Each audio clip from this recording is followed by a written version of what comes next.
Welcome to AI Unraveled, your daily forensic briefing at the intersection of business and artificial intelligence.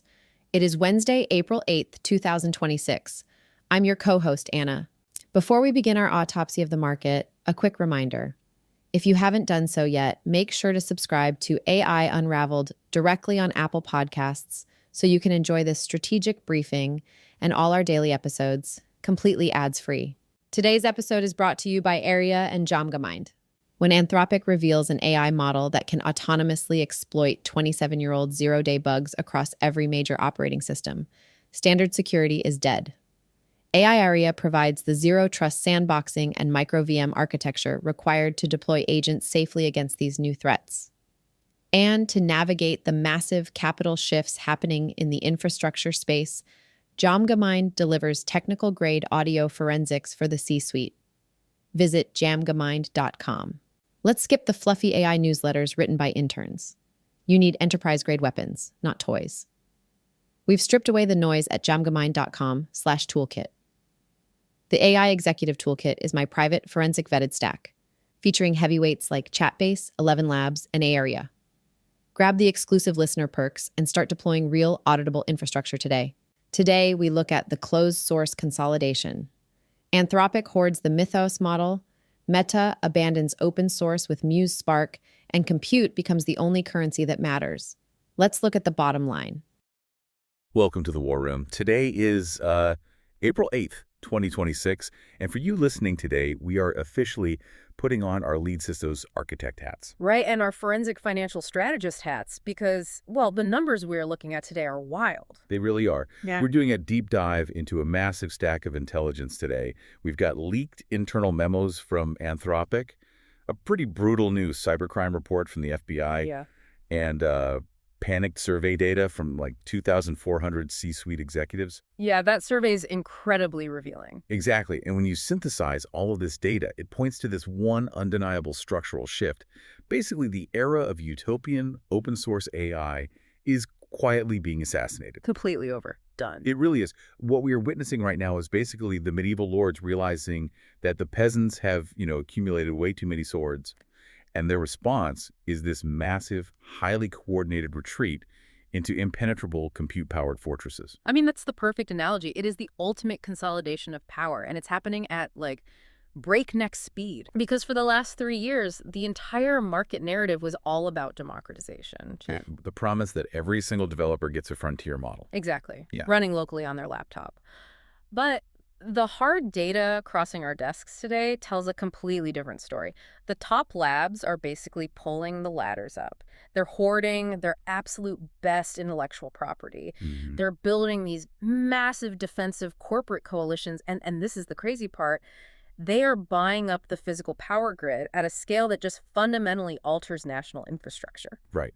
And I really want to look at the exact architecture of these fortresses, starting with, the ultimate weapon that Anthropic just built and then immediately locked in a vault. Project Glasswing? Yeah. Yeah. But before that, the leak. Yeah. We need to talk about their leaked frontier AI Claude Mythos preview. Oh, right.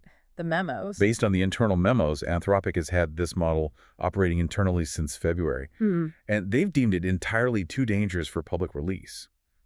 It autonomously flagged thousands of security flaws across major operating systems. Thousands. Yeah. But the most staggering data point here is that Mythos autonomously found a 27-year-old flaw in OpenBSD and a 16-year-old bug in FFmpeg. Which is just a profound shift in capability. I mean, you have to understand how software vulnerabilities are traditionally found, right? Right, with fuzzing. Exactly. Security researchers use fuzzing. They're essentially throwing millions of random inputs at a piece of software just to see if it crashes. And that FFmpeg bug, it had survived 5 million automated fuzzing passes. Oh, 5 million. 5 million attempts by traditional security tools, and they all missed it. But Mythos found it because it isn't fuzzing.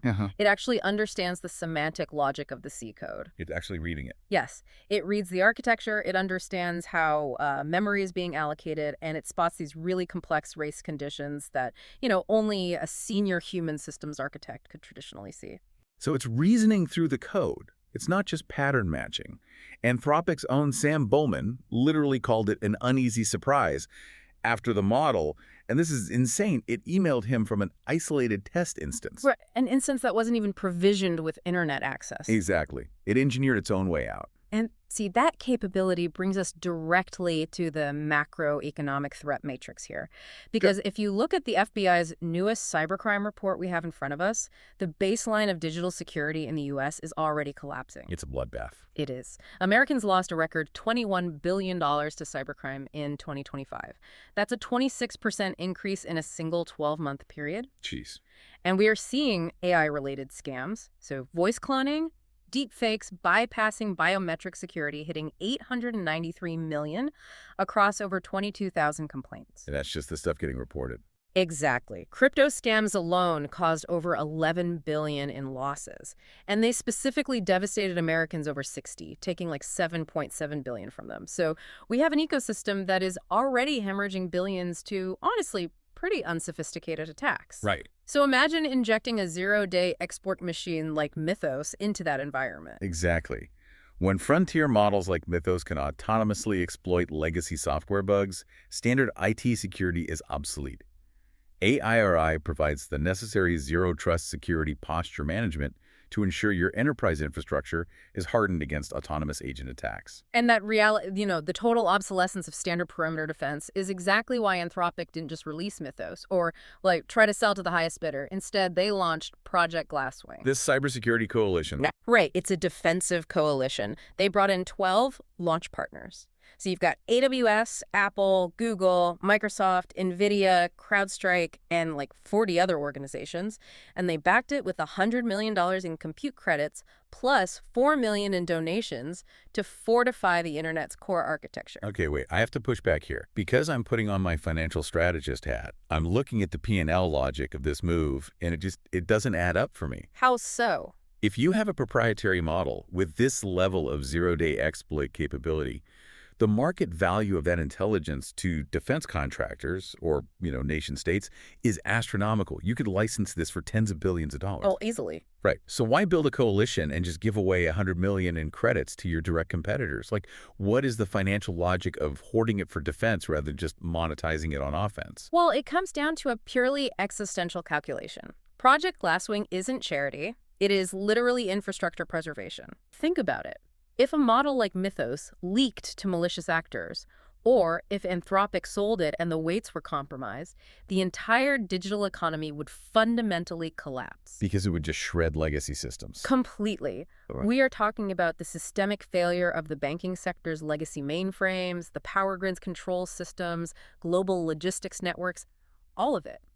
If the legacy enterprise infrastructure of the world burns to the ground, there is literally nobody left to pay Anthropic's massive API bills. Wow. They have to fortify the ecosystem just to ensure their own market continues to exist. Okay, so they're essentially paying for the fire department because they own all the real estate in town. That's exactly it. Well, that makes total sense, and I think it perfectly frames the biggest shock in the market today. Because while Anthropic is locking its models away for global security, Meta just totally abandoned its open source religion. Yeah, for pure unadulterated capitalism. It's the ultimate bait and switch. You give the first taste away for free with open source Llama, right? You get the entire developer ecosystem hopelessly dependent on your architecture. And then, bam, you execute a hard closed source pivot. And the pivot is incredibly stark, especially when you look at their historical posturing. Meta's covert superintelligence team just released Muse Spark. And this is the model that is going to power the Meta AI chatbot and their enterprise integrations moving forward. And it's completely closed. 100% closed source. They are keeping the model architecture, the training data, the weights, all of it strictly inside their own fortress. And if you're listening and you're looking at your own firm's P&L right now, you know exactly what a massive sunk cost means for a product roadmap. Let's look at Meta's balance sheet here. They just invested $14 billion into Scale AI. Which is just a staggering amount of capital. Right. And largely that was leveraged to lure over Alexander Wang to run their data pipeline. Because data annotation at the frontier level, it isn't just, minimum wage click farming anymore. Not at all. It requires PhD-level experts doing human-in-the-loop reinforcement learning. That costs billions. So is this closed source pivot purely driven by the necessity of API monetization? I mean, Mark Zuckerberg has to earn back that $14 billion capital expenditure, and you don't do that by pushing your weights to GitHub for free. No, you don't. That is just the harsh reality of shareholder gravity. Look, the open source ethos was a brilliant, highly aggressive strategy for commoditizing their competitors' business models. Yeah, they forced Google and OpenAI to compete with free. Exactly. But at a certain point, the board demands a return on that $14 billion capex, releasing Muse Spark strictly via an API, forcing developers to pay for access through third-party systems and agentic harnesses like OpenClaw. That is the only viable path to appease Wall Street right now. Yep. But beyond the P&L, there's a massive geopolitical moat being constructed here as well. Right, you're talking about the Frontier Model Forum. Exactly. OpenAI, Google, and Anthropic are forming this nonprofit forum explicitly to identify and limit Chinese rivals from distilling their frontier systems. And for those listening, distillation is basically when you use a massive, incredibly expensive model to generate training data for a smaller, cheaper model. Right. So the Western labs are building this intellectual property blockade to stop foreign competitors from essentially cloning their billions of dollars of compute work for literal pennies. Though it's fascinating that within this massive fortress building, we actually have a distinct counter trend. Microsoft's Bing team just open-sourced Harrier. Which is a huge deal. It is. It's a state-of-the-art embedding model supporting over 100 languages for AI agent grounding. And for you listening who maybe aren't deep in the back-end architecture, think of an embedding model like a massive multi-dimensional Dewey Decimal System. That's a good way to put it. It translates human concepts, text, and data into mathematical coordinates so the AI can actually find and understand the information. So while the heavy foundational models are getting locked up, the routing and embedding layer is still being weaponized as an open-source tool. Which tells us exactly how the definition of a moat is evolving right now. Hoarding intellectual property, the raw code and the weights, is really just step one of the consolidation. Step two, which is far more critical and honestly far more expensive, is hoarding the literal physical power required to run them. Let's skip the fluffy AI newsletters written by interns. You need enterprise-grade weapons, not toys. Yeah. Etienne has stripped away the noise. Head over to djamaguymind.com/toolkit for the AI Executive Toolkit. This is a private forensic vetted stack featuring tools like Chapace, 11 Labs, and ARAI, complete with exclusive listener perks to get your firm running at light speed. Okay, let's get into the infrastructure because this is the absolute core of today's intelligence. I'm calling it compute capitalization. I like that. We are moving rapidly from software moats to physical thermodynamic energy moats. Just look at the deal Anthropic signed. Wow. A multi-gigawatt agreement with Google and Broadcom to lock in 3.5 gigawatts of TPU capacity for 2027. We really need to pause on that number. 3.5 gigawatts. That is the power draw of a major metropolitan city like Seattle. And Anthropic is dedicating it exclusively to matrix multiplication. It is a staggering physical footprint. And it adds to the $50 billion they've already pledged for domestic AI infrastructure build-out. The financial metrics driving this physical land grab are just unprecedented. Anthropic's run rate revenue has tripled since January. Tripled. They are now sitting at a $30 billion ARR. Their enterprise customer base, specifically clients spending over $1 million a year, has doubled to over 1,000. Which, I mean, that absolutely towers over rival OpenAI's recent financial disclosures, reporting just $2 million a month in revenue. But wait, I'm stuck on a massive contradiction here in the intelligence. What's that? How do you triple your run rate to a $30 billion ARR while the Pentagon simultaneously and publicly labels you a supply chain risk? Right, the Pentagon label. The intelligence notes this Pentagon label rattled 100 enterprise clients. But clearly, looking at the revenue, it didn't stop the growth or freeze their budgets at all. How does that make sense from a P&L perspective? Well, it makes sense because compute is no longer viewed as a flexible cloud expense. It is viewed as critical national and corporate infrastructure. Sure, the enterprise clients might get rattled by a Pentagon label. Their compliance teams probably had a panic attack. Oh, absolutely. But they are far more terrified of losing access to the intelligence layer that currently runs their core business logic. The demand for compute is totally inelastic right now. If you lose access to Anthropic's API, your internal agentic workflows stop entirely, and your competitors pull ahead. It's just a pure infrastructure arms race. I mean, Intel is joining Elon Musk's Terafab project right now to help produce 1 terawatt per year of compute. It's wild. And look at Perplexity. They just hit $450 million in ARR, completely doubling their growth rate. And they did it by shifting away from the traditional flat-fee SaaS model to use-based pricing for their computer agentic workspace. Right, because agents burn so much more compute. Exactly. Their user base is over 100 million. They realized that when an AI acts as an autonomous agent, it burns vastly more compute than a simple chatbot, so you have to charge by the thermodynamic cost of the action. Everyone at the top is scaling physical infrastructure to capture this recurring revenue. Right, so Anthropic and Meta are burning billions on physical power, closing their ecosystems, and building massive fortresses. But who is actually paying for all of this infrastructure? The enterprises. The enterprises. And right now, those enterprise executives are in an absolute panic to find the ROI to fit this massive bill. We have a new survey from Writer polling 2,400 C-suite leaders, and the data is pretty brutal. Yeah, 60% of enterprises intend to lay off employees who simply won't use AI. And 92% of executives say they are actively creating an AI elite within their workforce, and 77% explicitly state they will not promote non-AI users. But you have to look at the underlying psychology here and the actual financial returns driving those ultimatums. 38% of those same CEOs are highly stressed, and 64% literally fear losing their jobs. Because they don't actually have the ROI. Exactly. Despite the mandates, the actual returns on their AI investments are terrible. Only 29% report significant returns from generative AI, and only 23% are seeing returns from these new autonomous agents. May Habib, the CEO of Writer, calls it an anxiety-driven dual-class structure. Yeah. CEOs are forcing employees to use tools that aren't actually improving the bottom line, just to show the board they are innovating. This is exactly what KPMG's Chad Seiler is warning about in his latest brief.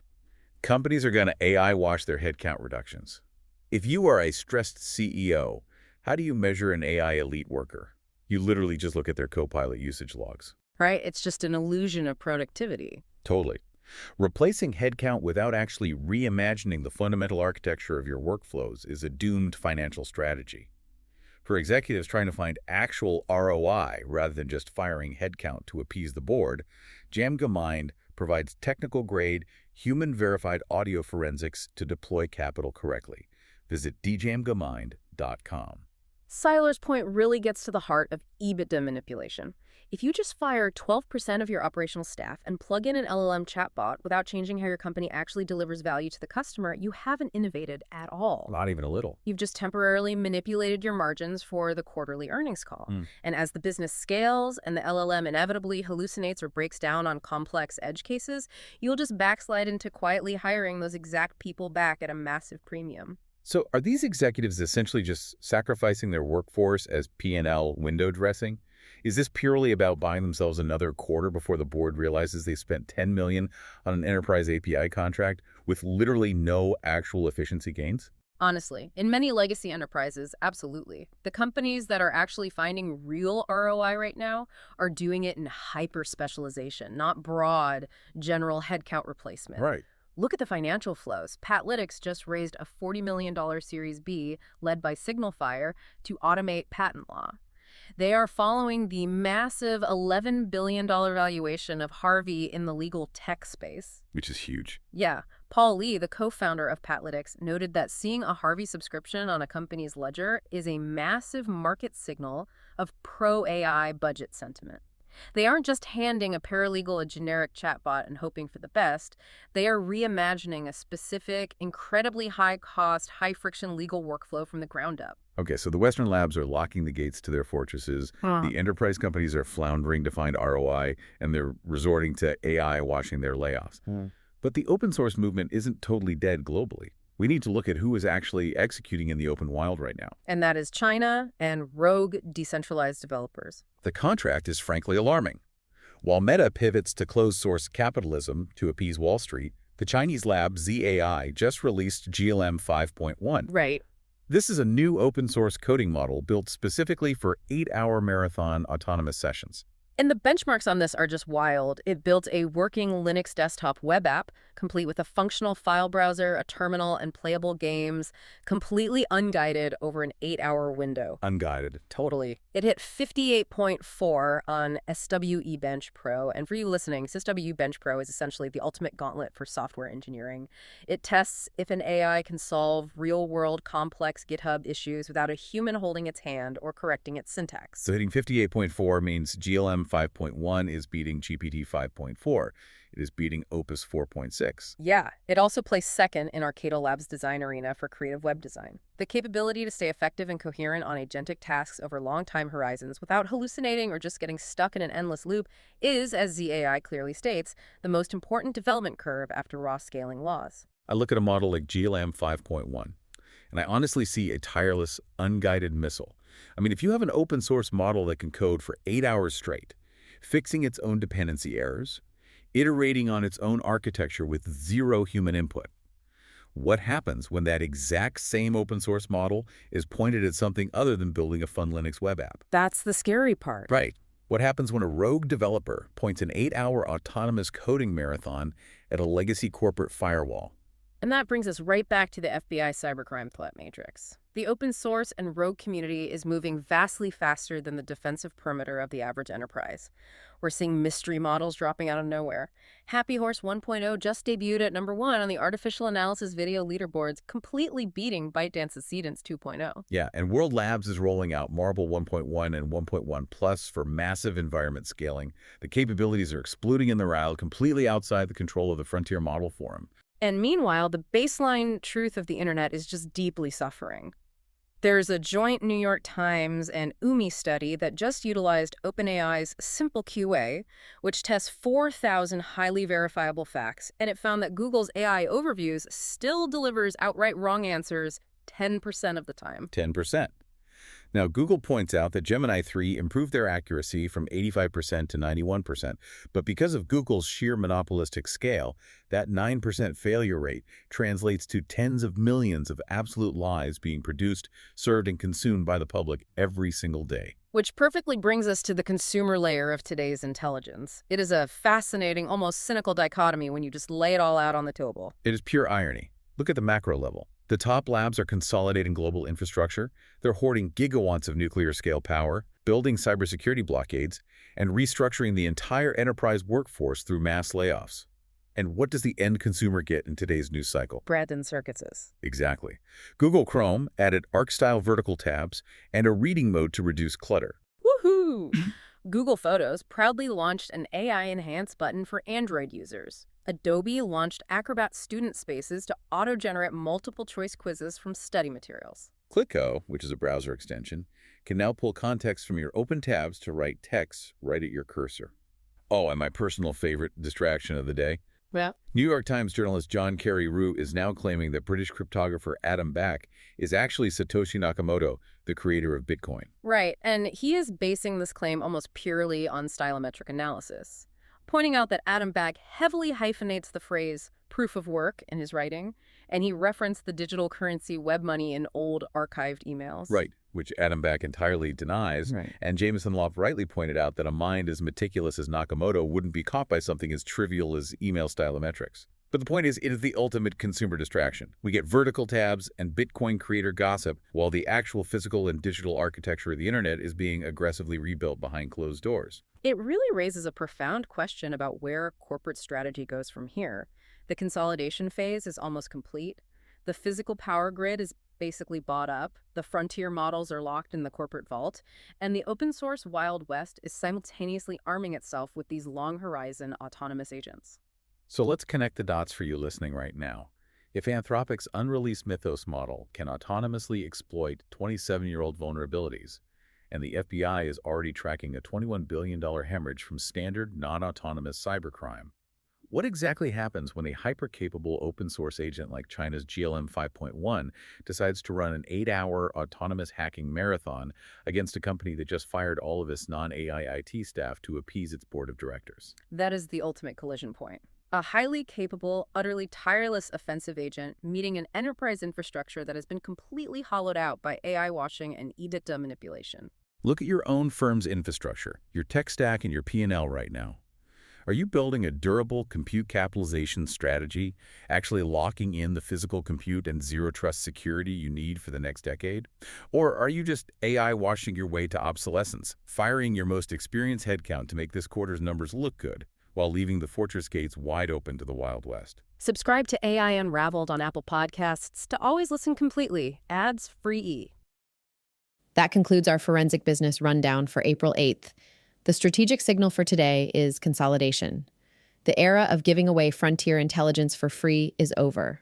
Meta is pivoting to closed-source proprietary APIs with Muse Spark. Anthropic is building walled gardens like Project Glasswing, refusing to release models that are too capable, while quietly buying up 3.5 gigawatts of American power infrastructure. The monopolies are fortifying their positions, and while the giants secure their moats, panicked C-suite executives are AI washing their layoffs, firing human beings because they can't figure out how to make the technology profitable. If you want to own your infrastructure instead of renting it from a hype machine, you need the right stack. Head over to jamgamine.com/toolkit for my AI Executive Toolkit. We've stripped away the fluff to bring you a forensic vetted list of enterprise-grade solutions. This episode was made possible by Area and Jamgamind. Hit subscribe on Apple Podcasts to enjoy this briefing completely ads-free. I'm Anna. Stay sharp and keep unraveling the future. And before you go, if your company is building the tools that power the workflows we talked about today, I'd love to showcase them to this audience. We don't just run ads, we build technical simulations that prove your value. Let's build something together.